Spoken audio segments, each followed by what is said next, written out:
Hello everyone, my name is Sultan Ahmed Talha and our team's topic is Ernst Young's recruitment strategy.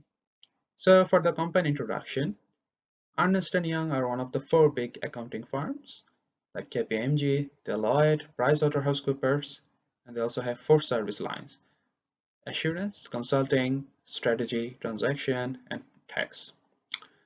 So they have global presence. Their headquarters is in London, in UK. They have branches in 150 countries in 700 locations, and they have 300,000 people working there. They are present in America, Europe, Middle East, India, and Africa, and Asia Pacific. So their accomplishments: in 2021, they got Fortune magazine's 100 best companies to work for, and in 2020, they got the best prize for best workplace for parents and also best employers excellence in health and well-being. In 2019, they got the award of best workplace for diversity, best workplace for women, and the list goes on and on. So you can see overall it's a very good place to work for.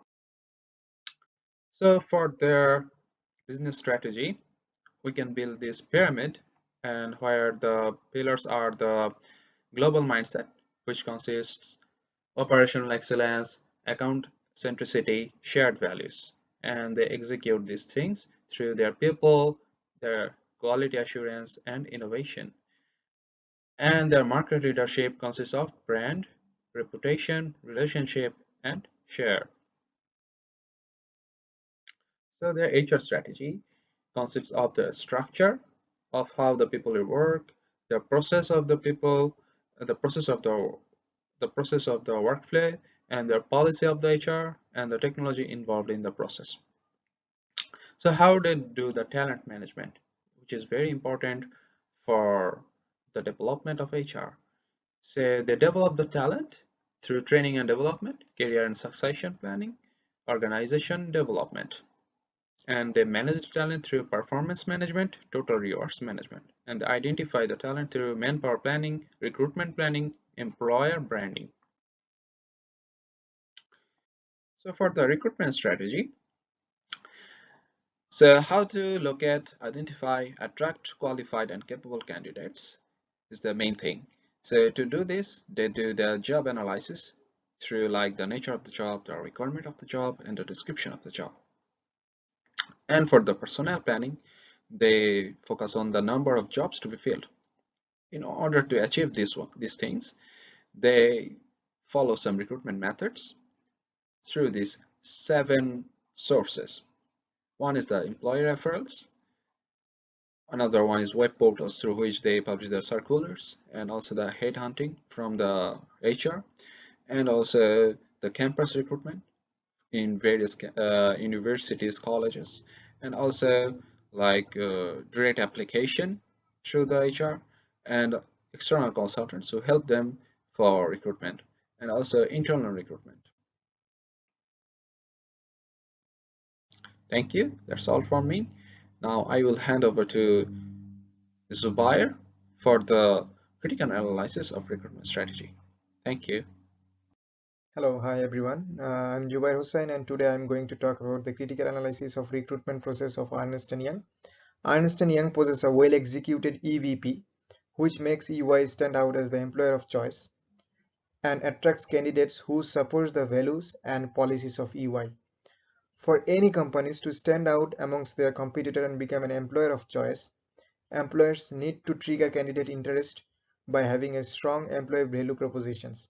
So undoubtedly, it can be said that an EVP is the most important part of the recruitment process, as it tells the candidate why they should apply for a job with a company and what's in it there for them to apply. Moreover, EVP is a great tool for retaining talent. The companies like EY with strong EVP usually sees higher retention rates among their quality employees.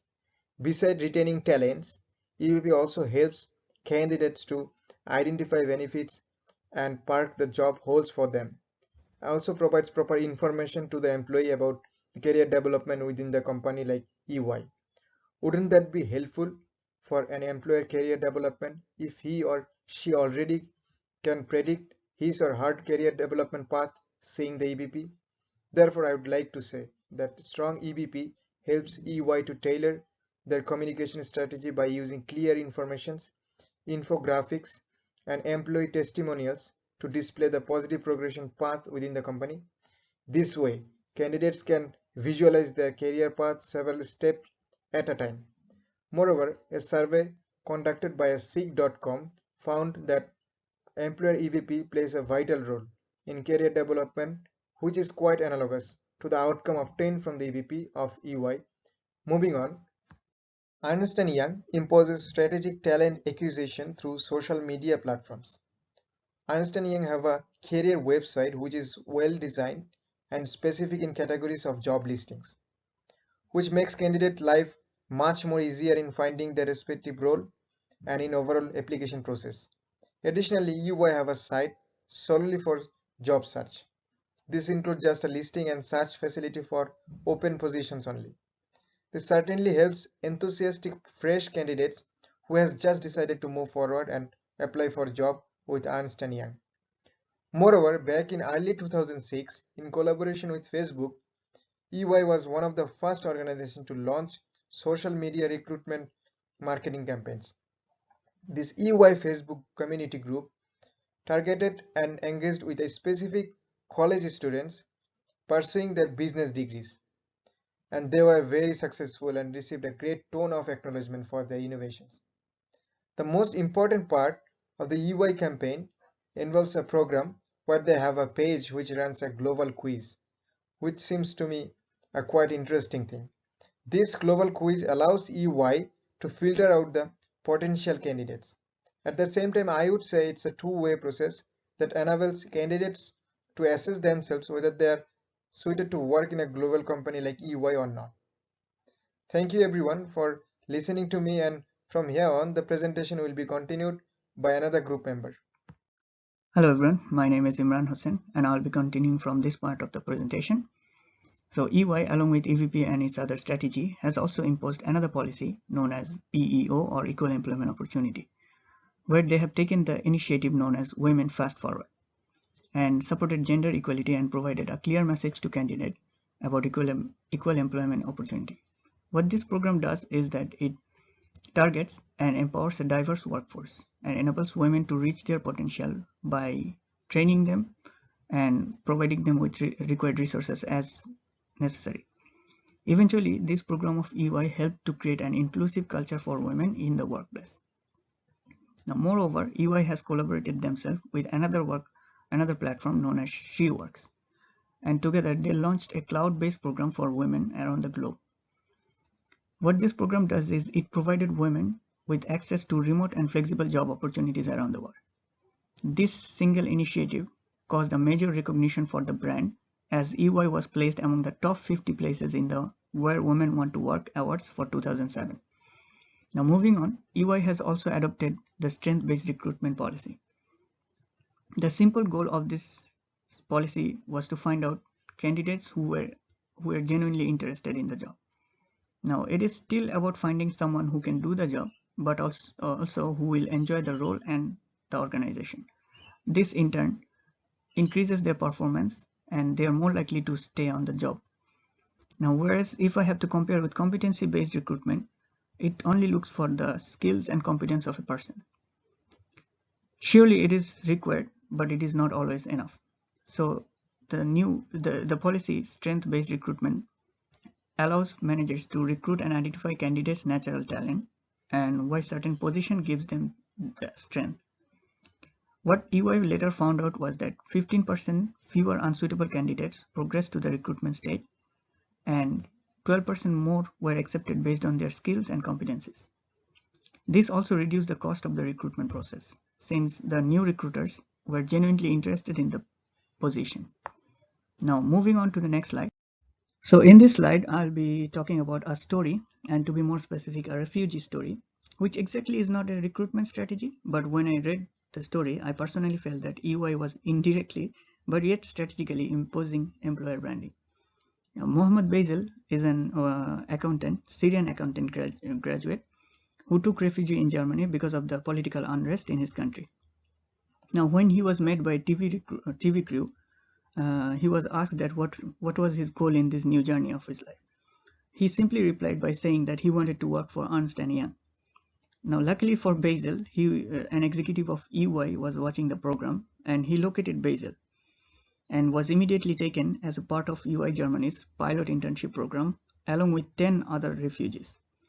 Now, the message that I think EY was trying to give here was that no matter wherever you are from or who you are, if you are talented enough and capable enough and interested in the job, then you will be hired at EY.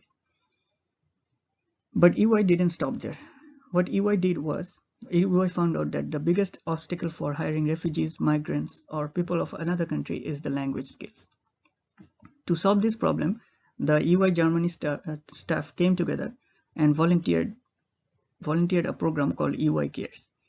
Now, this program provided funding for language learning app that EY employees were involved in developing that helps migrant and refugees and people from other countries to learn the respective language and acclimatize themselves within the job. Thank you everyone for listening. The next part of the presentation will be covered by another group member. Hi everyone, my name is Titu. Here I'm presenting the recruitment limitations of Ernst Young. The first one is discrimination between men and women. EY has been blasted as incredibly toxic following reports that women were told to come to work with a good haircut and be careful in how they talk to the men in the office. And in June 2018, trainee women were reportedly told that the brains absorb information like pancreas soak up the syrup, which meant they find it more difficult to focus compared to the men's waffle brains, which collect information in each little waffle square. All these reports and incidents shows that women and men are not treated equally in EY. However, this may not be a generalized problem within the whole company, but still there are issues like this happening in there. And the next one is low acceptance rate. EY's acceptance rate is 3.5% in 2019, which means that 95% of the candidates who are applied for the job is rejected by the EY. Which simply means that more than 95% of candidates are getting wasted their time, money, and resources for application and recruitment process of the company. From few reports, I found to know that EY is comparing its acceptance rate with prestigious universities like Harvard. And the fact is that if we ask 200 high schoolers whether they would rather be admitted into Harvard or into EY, it's sure that 98% would say, what is EY? And 100% will go with the Harvard. Because those who are lucky enough to make into and graduate from the Harvard with a degree in engineering, economics, or any other field are going to make way more than the starting salary that they would get in EY. So, as an accounting firm, it's not fair to get compared with the acceptance rate of prestigious universities like Harvard. And the next one is inefficiencies in updating the candidate about the recruitment status. EY is deficient in being open and updated with information about the candidate interview results, processing status, and all other inquiries. There are reports suggesting that EY fails to respond to candidates after interviews and applications. This may not be a generalized issue that's happening all the time, but still happening with few of the candidates randomly. And coming to the recommendations, the first one is adopting measures and action within the management to make sure gender equality is assured. As a company like EY, they should take necessary actions to make sure that every employee is treated equally. And they should also make sure these policies are followed by the entire level of the company. And the next one is implementing proper screening of candidates and craft clear and attractive job ads. One of the greatest weaknesses of recruitment process is that it isn't always efficient in terms of attracting the right candidate. Using traditional methods such as posting open positions on the company websites and online job boards, attending recruitment fairs, or even making cold calls, or reaching out via networking sites like LinkedIn doesn't always mean that right candidates will see the posting and choose to apply. Whether it's a matter of they are already employed or they just simply don't use the same job boards to post on, there's always a chance that the right person just never saw the right ad. To improve this issue, they could take measures like provide useful and specific details about the open roles, invest in recruitment software, and so. And the last one is keeping candidate in the loop.